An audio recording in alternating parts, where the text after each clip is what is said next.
All right, my name is Christine, and the claim that I'm responding to is that obesity is the most significant problem children of today are facing. My claim to this response is that obesity is a serious problem, but it's not the most significant problem children face today. I'll be using 3 supporting claims. My first one is that the opponent's claim and majority of his evidence to back up his proposition is only backing up the issue that obesity is a problem in America. The second one is that obesity is still addressed in schools while other issues of the world are not. And the third issue is that children of today from all over the world face more problems that aren't being addressed anywhere rather than just the issue of obesity. So my first claim, my opponent has a lot of claims and evidence that back up his proposition, but are only statistics for the standards in America. They start by saying, giving the statistic that 17% of all U.S. children are obese, and they're supporting claims where that obesity in children is caused by factors out of their control. Obesity in children is not being addressed enough in schools, and families don't make enough income to fund healthy alternative meal systems. Most of the statistics that they use as evidence were just statistics in the U.S. standard. And therefore, his claim is generalizing all of the children of today with just the children of America. And my second claim is that obesity is still addressed in schools while other issues are not. My opponent states that obesity isn't addressed in schools enough, but that's not true because every single school system will have a health class that the students will have to go through at one point in their lives. The American Academy of Pediatrics talks about how health classes at schools are present because the goal of this education is not only to increase your child's health knowledge and to create positive attitudes towards his or her own well-being, but also to promote healthy behavior. There will always be a class on health and how to manage your health, but there will be a class on other issues in the world like child labor, child prostitution, trafficking of children, and the military use of children. And this leads me to my third point, that children of today from all over the world face more problems that aren't being addressed anywhere than just the issue of obesity. The article, if you Google online like issues that children are facing today, there's actually a list that says the top 10 terrible issues facing children worldwide. On Listverse, it states that the 10 issues are poverty. According to UNICEF, 25,000 children die each day due to poverty. Around 27 to 28% of all children in developing countries are estimated to be underweight or stunted. Children that are refugees or they have lack of access to education. There's child neglect, child labor, and child prostitution. Internet child pornography is a thing, and trafficking of children. Another report from UNICEF says that 200,000 children work as slaves in West and Central Africa. Boys are usually sold to work on cotton and cocoa plantations, while girls are used as domestic servants and prostitutes. There's also military use of children, violence through indoctrination. There's a testimony from a 12-year-old madrasa student from Kenya who was rescued during January 2003.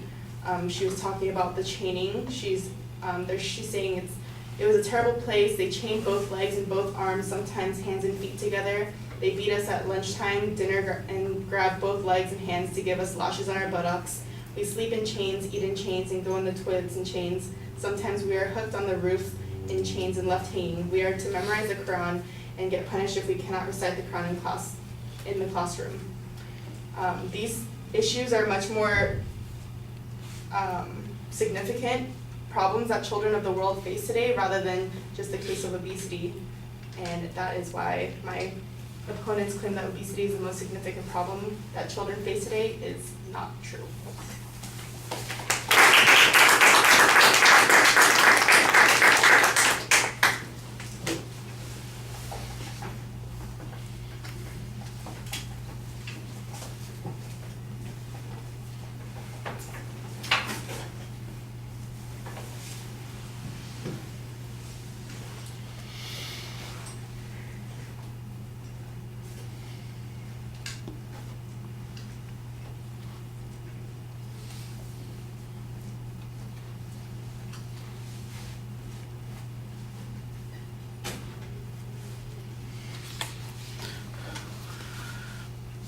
All right, well, your argument is mostly dependent upon the advocate's failure to specify where exactly they were talking about this issue. If it's a worldwide issue, I think you've given us plenty of reason to believe that obesity, while it is a problem, is not necessarily the most important problem, because you've got a lot of contrasting issues that you develop in the second part of your speech, and you can document what the number of deaths are, the number of children that are being affected by these particular things, the percentage of the population who are children who might be affected by those kinds of things, and contrast that to the obesity issue. So this is one of those places where the failure of the advocate to maybe specify in their proposition is being used as the criteria here. And so that's a fault of their argument. I agree with that.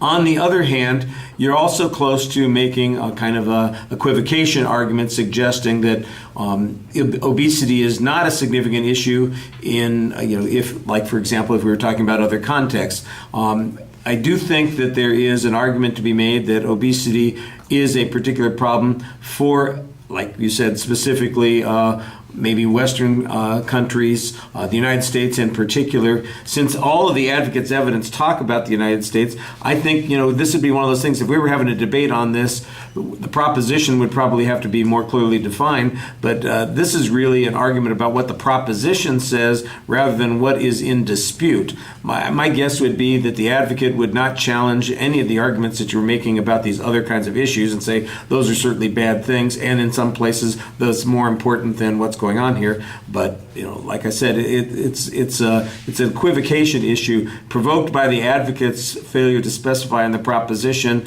where they're talking about, and you're willing to exploit that. I just feel like it's that's not really where the controversy is. And so, although I think it's a good argument to make and you've presented it pretty well, let's get a little bit of comparison to, what I think you're missing is the second point, which is, even in the United States, obesity is not necessarily the most pressing issue. And there'd probably be a lot of poverty issues that you could be talking about here, housing and food security issues. That kind of thing definitely comes up.